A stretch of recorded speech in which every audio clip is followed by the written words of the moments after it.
Moving to Willowbrook Estates felt like a dream come true. The manicured lawns, pristine sidewalks, and strict HOA guidelines promised the kind of orderly suburban paradise I had been searching for.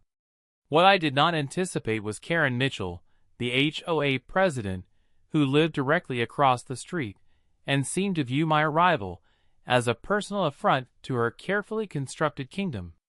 Karen was the type of woman who measured grass height with a ruler and kept detailed logs of every minor infraction in the neighborhood. She had been HOA president for 7 consecutive years, running unopposed each time, not because she was beloved, but because nobody else wanted to deal with her relentless micromanagement. She drove a massive silver SUV with custom license plates reading HOPRES and treated every interaction like a formal tribunal where she served as judge, jury, and executioner. The trouble started exactly 3 days after I moved in.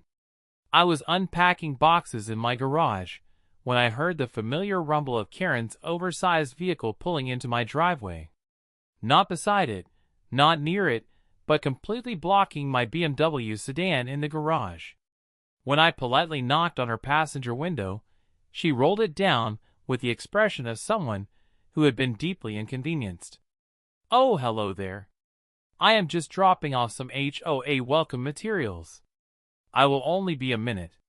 The minute stretched into 20. When I gently mentioned that I needed to leave for a work appointment, she looked at me like I had suggested burning down the neighborhood. "Well, I suppose you should have thought about that before scheduling appointments during community outreach hours. The HOA handbook clearly states that residents should be available for administrative visits between 9 a.m. and 5 p.m. on weekdays." I had never heard of such a rule, and when I later checked the handbook, no such requirement existed. But Karen delivered this information with such authority that I found myself apologizing and rescheduling my appointment. It would not be the last time I underestimated her audacity. Over the following weeks, Karen's parking habits became increasingly brazen. She would block my driveway while delivering violation notices to other houses during her weekly property inspections, and whenever she needed to make lengthy phone calls in her car. When I mentioned that she could park in her own driveway, she explained that she preferred to keep her property pristine, and that using other people's driveways was more efficient for HOA business. The situation escalated when I installed a small decorative fountain in my front yard.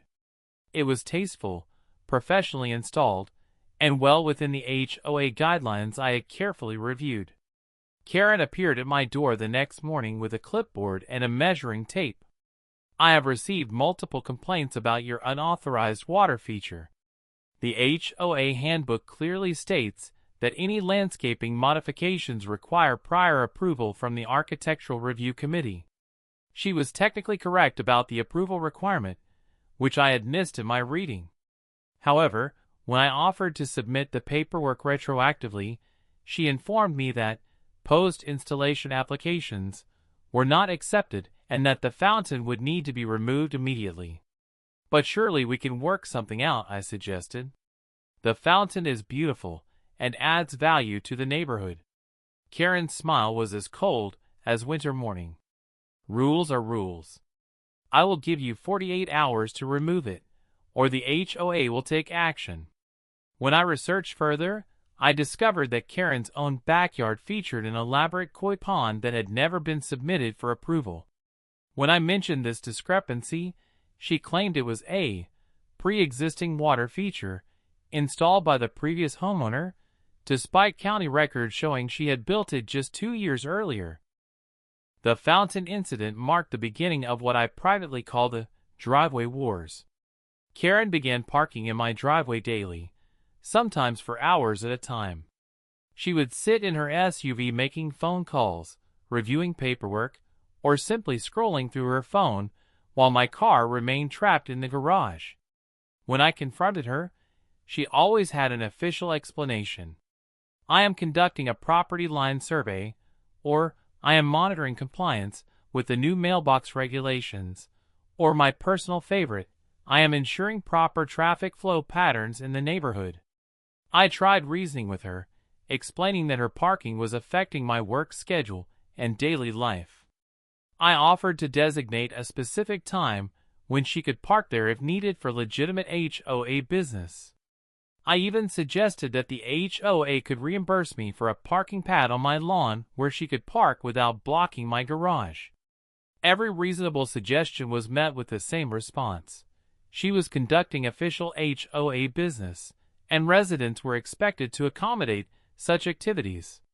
The breaking point came on a Tuesday morning when I had an important client presentation. I had specifically told Karen the day before that I needed to leave early, and she had nodded with apparent understanding.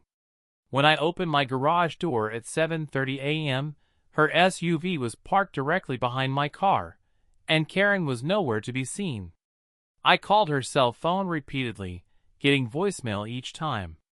I knocked on her front door, but there was no answer despite her SUV being in my driveway and lights being on in her house.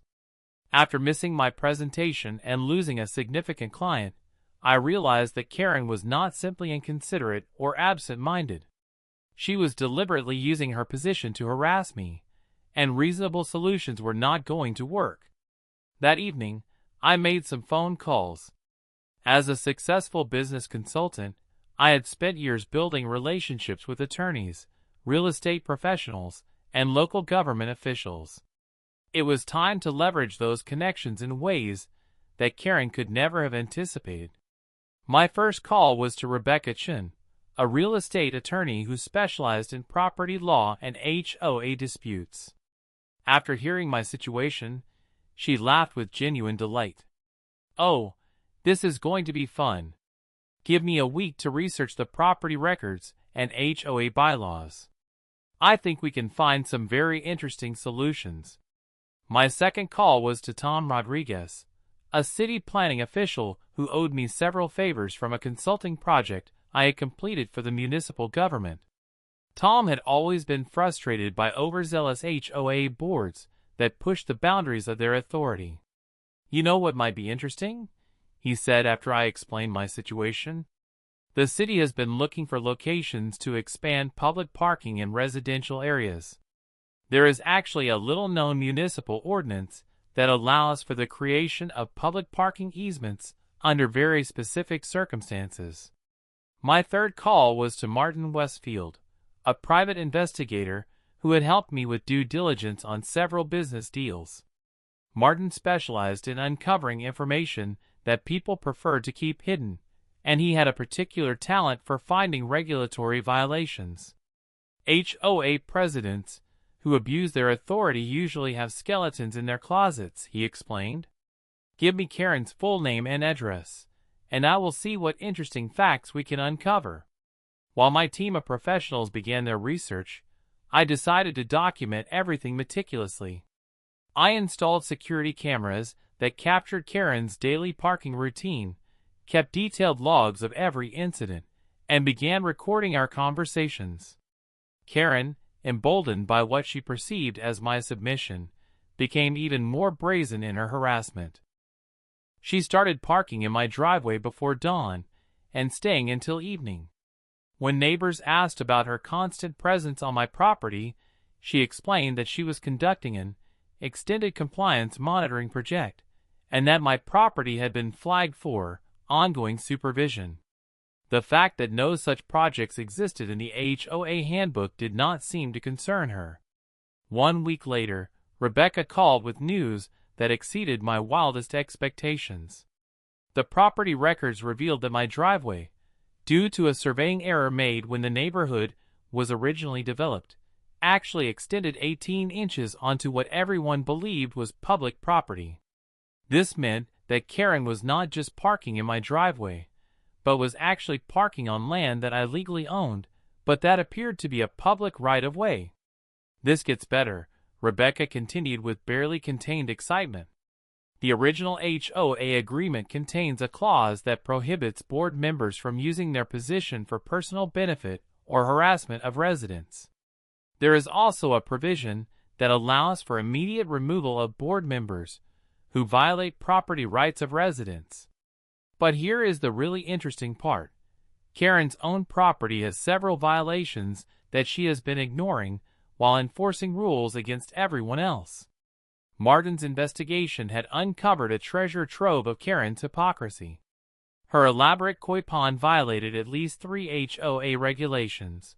Her oversized political signs exceeded the permitted dimensions, and she had converted part of her garage into an unauthorized home office without proper permits. Most damning of all, she had been using her HOA President email account to run a small business selling essential oils, which violated both HOA rules and city regulations for home businesses. Tom's research into municipal ordinances had revealed an even more elegant solution. The city had recently passed an ordinance allowing property owners to petition for the creation of public parking meters on residential streets, where parking disputes were causing ongoing problems. The fees collected would go directly to the property owner as compensation for the public use of their land. So let me understand this correctly, I said during a conference call with my entire team. I can legally install parking meters on the portion of my driveway that extends into what appears to be public space, charge Karen for parking there, and use the HOA's own rules to have her removed from the board for harassment and property violations. That is exactly right, Rebecca confirmed. But we can make this even more interesting. Since Karen has been parking on your property without permission for months, you can bill her retroactively for all of those parking violations. At the city's standard rate of $5 per hour, that adds up to quite a substantial amount. Over the next 2 weeks, I quietly set everything in motion. I filed the necessary paperwork with the city for the parking meters, submitted a formal complaint to the HOA board about Karen's harassment and property violations, and had a surveyor officially mark the boundaries of my property. The beauty of the plan was that every step was completely legal and used the very systems that Karen claimed to represent against her. The parking meters were installed on a Thursday morning. They were professional-grade equipment, solar-powered, and accepted both coins and credit cards.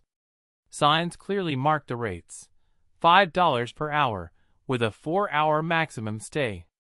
I made sure to place them exactly on the boundary line between my property and what Karen believed was public parking space. Karen discovered the meters when she arrived for her usual morning harassment session. I watched from my window as she sat in her car, staring at the gleaming metal posts with obvious confusion. She got out of her SUV, examined the meters closely, and then marched to my front door. "What is the meaning of this?" she demanded, waving her hand toward the meters. "You cannot install parking meters on public property." I opened my door with my most pleasant smile, holding a folder full of official documents. "Actually, Karen, I have some interesting news about that. It turns out that what you have been calling public property is actually part of my land. Here are the survey results, the city permits, and the official property line documentation. You have been parking on my private property without permission for months." Karen's face went through several color changes as she processed this information. "That is impossible. I have been HOA president for 7 years. I know every property line in this neighborhood." "Well, it seems there might be some things you did not know," I replied pleasantly. "For instance, I have calculated that you owe me approximately $2,400 in parking fees for your unauthorized use of my property over the past 3 months.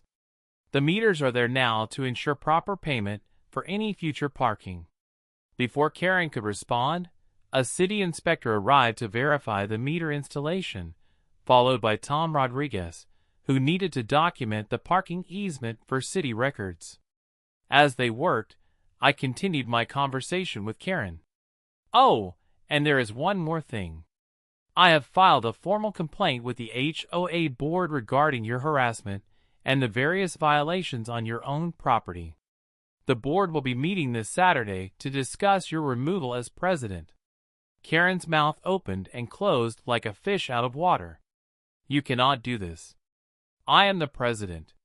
I enforce the rules, not the other way around. Actually, the HOA handbook is quite clear about this, I said, pulling out another document. Board members who abuse their authority or violate property rights of residents can be removed by a simple majority vote. I have already spoken with enough board members to ensure that vote will happen. The city inspector finished his work and handed me a certificate confirming the legal installation of the meters. Tom shook my hand and mentioned that the city was considering expanding this program to other neighborhoods with parking disputes. As they drove away, Karen stood frozen in my driveway, still trying to process what had just happened. "This is not over," she finally managed to say. "I will fight this." "Actually, Karen, I think it is over," I replied calmly. "But if you would like to continue parking here, the meters accept credit cards." Have a wonderful day. Over the weekend, the HOA board met in emergency session. I presented my documentation of Karen's harassment, her property violations, and her misuse of her position. The board members, who had been quietly suffering under Karen's tyrannical leadership for years, voted unanimously to remove her as president and strip her of all HOA authority. On Monday morning, Karen received a bill for $2,400 in unpaid parking fees, along with a formal notice that any future parking on my property would require payment through the meters.